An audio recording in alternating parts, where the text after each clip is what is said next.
Assalamualaikum warahmatullahi wabarakatuh. Di sini saya akan mempresentasikan hasil PPT yang sudah saya buat yang bertemakan memahami historitas fikih. Yang pertama yaitu historitas fikih. Teks atau Al-Quran dan hadis Nabi Shallallahu Alaihi Wasallam dalam Islam menempatkan atau memposisikan sentral dalam kajian yang merupakan sumber peradaban. Kedua sumber primer Islam tersebut muncul sebagai respon atau sebagai problem sosial kultural yang muncul dalam kurun waktu tertentu. Al-Quran bagi manusia adalah kalam Allah Subhanahu wa Ta'ala yang diwahyukan kepada Nabi Muhammad Shallallahu Alaihi Wasallam melalui malaikat Jibril dalam kurun waktu lebih 23 tahun sebagai petunjuk dalam kehidupan atau way of life bagi orang-orang yang bertakwa, hudalil mutakin, bahkan seluruh umat manusia atau hudalil annas. Aspek sosial kultural yang melatar belakangi pewahyuan tidak membatasi cakupan kandungan. Bahkan teks Al-Quran melampaui batas-batas eksternal partikuler yang melatar belakanginya. Hal tersebut menunjukkan bahwa Islam diturunkan tidak hanya untuk melatar belakanginya, tidak hanya untuk komunitas masyarakat tertentu atau komunitas Arab dan Madinah, melainkan untuk menyapa seluruh kehidupan manusia kapan dan dimanapun berada. Hal tersebut dibuktikan dengan adanya berbagai macam corak keberislaman manusia berbeda antara satu tempat dengan tempat yang lainnya. Kemudian stagnatisasi fikih Islam. Fikih merupakan produk kondisi sosial historis karena fikih merupakan hasil dari olah pikir manusia yang relatif dan lahir berdasarkan kondisi sosial kultural. Karena itulah fikih di suatu tempat belum tentu diterima di tempat lain, walaupun dalam waktu yang bersamaan. Dalam kondisi masyarakat yang berbeda pula, sebaliknya, boleh jadi fikih ditolak oleh masyarakat yang tinggal di tempat sama disebabkan oleh perubahan situasi dan kondisi.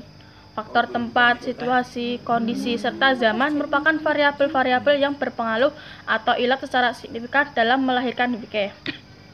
Selain itu, faktor subjek dalam hal ini ulama fikih menjadi penentu warna rekayasa fikih, termasuk afiliasi mazhab fikih yang dianut.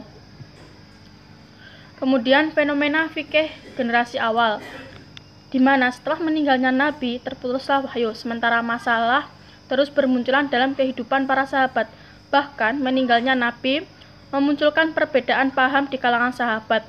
Setelah meninggalnya Nabi, tidak jarang para sahabat melakukan ijtihad karena tantangan hidup dan kondisi sosial historis sudah berbeda dengan masa Nabi Shallallahu Alaihi Wasallam. Akan tetapi, jika ditelusuri ke belakang dalam pertumbuhannya, hukum Islam dimulai dengan suatu masa pembentukan dan pembinaan secara langsung oleh Rasulullah Shallallahu Alaihi Wasallam. Pada saat itu, hukum Islam dikatakan sebagai solusi suatu masalah kemanusiaan. Akan tetapi masalah-masalah terus muncul memasuki era tabi'in. Masalah pun bertambah yang meminta adanya gerakan ijtihad dinamis.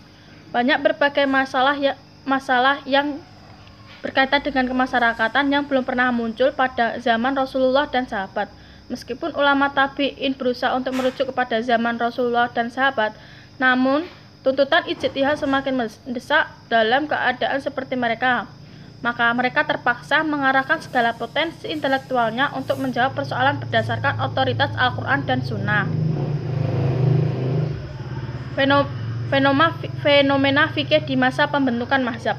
Sebagai ulama, khususnya para ahli sejarah pembentukan hukum Islam memandang bahwa mazhab-mazhab yang dibangun oleh para imam mazhab lahir di dalam kitaran pengaruh politik penguasa. Kepentingan politik diduga turut berpengaruh dalam pemberian corak dan karakter fikih-fikih yang lahir dari mereka.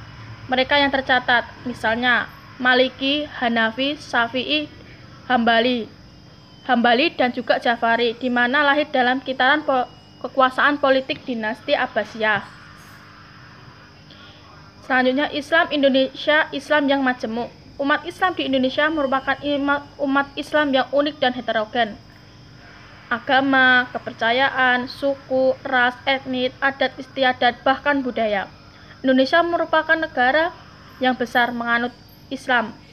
Indonesia merupakan negara besar yang menganut Islam di dunia, sehingga mayoritas masyarakat menganut agama Islam. Akan tetapi ada juga beberapa wilayah umat Islam merupakan minoritas. Akan tetapi dengan kondisi seperti itu menimbulkan potensi konflik atas nama agama. Dengan begitu, Setiap pengambilan keputusan dan kebijakan harus dipertimbangkan dengan sebaik-baiknya, akan tetapi sering terjadi konflik dengan atasnamakan agama. Bahkan secara internal, masyarakat juga memiliki mazhab, ormas, organisasi, sehingga dibutuhkan komunikasi dalam mengambil setiap kebijakan untuk menghindari konflik.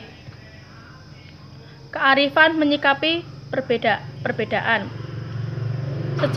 Sejarah mencatat banyak konflik yang terjadi karena semakin meningkatnya keberagaman bahkan memicu pertentangan terbuka. Hal tersebut sudah sering terjadi di lingkungan kehidupan bermasyarakat karena keberagaman atau perbedaan, sehingga banyak menimbulkan yang namanya permusuhan, disintegrasi,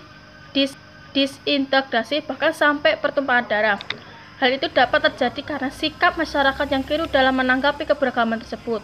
Jika ada pihak yang merasa memonopoli kebenaran, maka yang lain salah. Keberagaman atau perbedaan dalam berbagai aspeknya, baik secara individual maupun kolektif, harus disikapi secara arif agar dengan begitu kehidupan individu dan kelompok akan lebih dinamis, sehingga dapat melahirkan kompetensi secara sehat untuk memperoleh kebaikan fastabihul khairat, dan tolong-menolong atau ta'awun, dan menata kehidupan di bumi ini. Dengan adanya prinsip-prinsip bersatu terhadap suatu hal yang sudah disepakati dan toleran terhadap setiap hal yang juga tidak disepakati, karena adanya perbedaan terutama menyangkut ajaran-ajaran Islam bersifat hurriyah atau cabang. Sebab banyak fakta yang menunjukkan bahwa umat Islam seringkali mengabaikan akhlak yang bersifat usuliyah atau pokok dalam Islam, terabaikan dalam pengertian sebab perbedaan dalam aspek hurriyah. Cukup sekian, terima kasih. Wassalamualaikum warahmatullahi wabarakatuh.